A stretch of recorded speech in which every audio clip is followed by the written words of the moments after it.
a personnel issue or a budget issue without looking at personnel. It's true in almost any organization. It is a major cost. And if you look at some things that have happened, even the legislature has foregone pay raises, taken furloughs, done some things.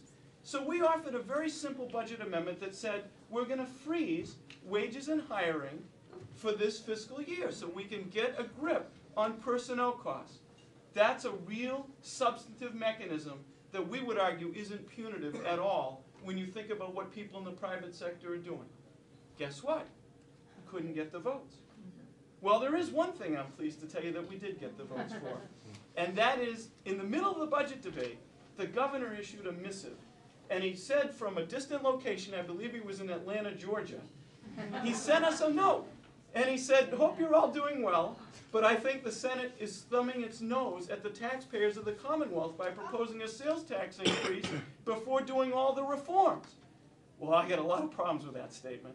One, before the Senate even began talking about tax increases, the governor had his own list, and it was very special and very large. And number two, the governor has been coming late to the party on a lot of the reform issues that a lot of us have been talking about for years. So in response to that, I put a very simple amendment on the floor. And what it said is, Governor, you will tell us within 3 months of the passage of the budget what you have done to reduce personnel costs and what you plan to do to address personnel costs in the future. Guess what? The vote was 38-0. So once in a while, we can get something passed that means something to every one of us. My reason for telling you that is there is a different way to deal with things. There is a different approach.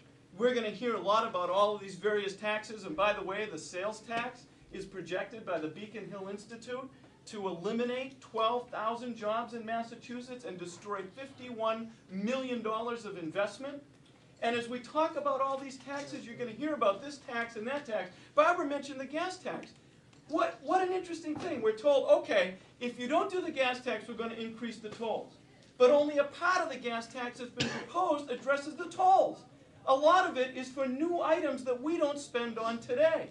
One of them is to explore ideas like putting a chip in your inspection sticker so that we can charge you more for the miles you drive.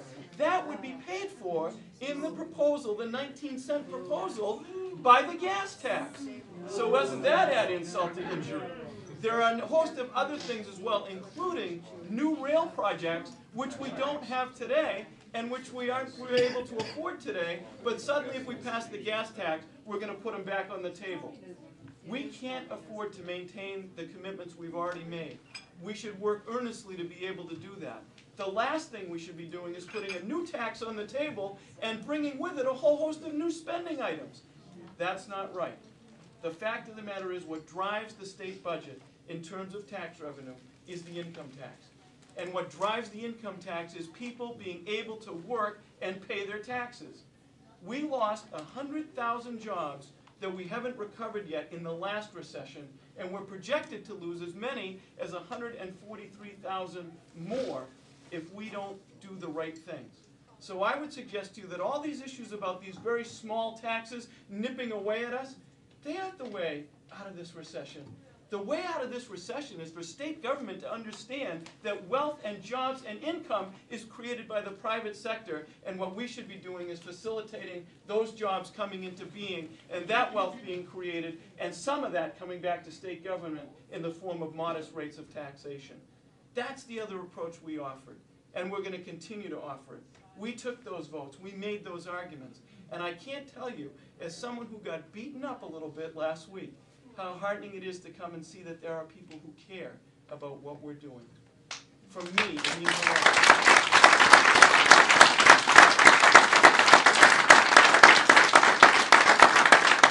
And so we've got a long, long road to travel. The Senate Republicans are going to travel that road. We're committed to that. We do it every day, and we're not giving up.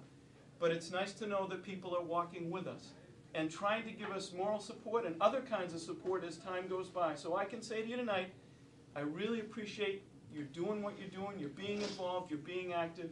We're going to do our very best to continue to try to show that there's another way to deal with the problems that we face.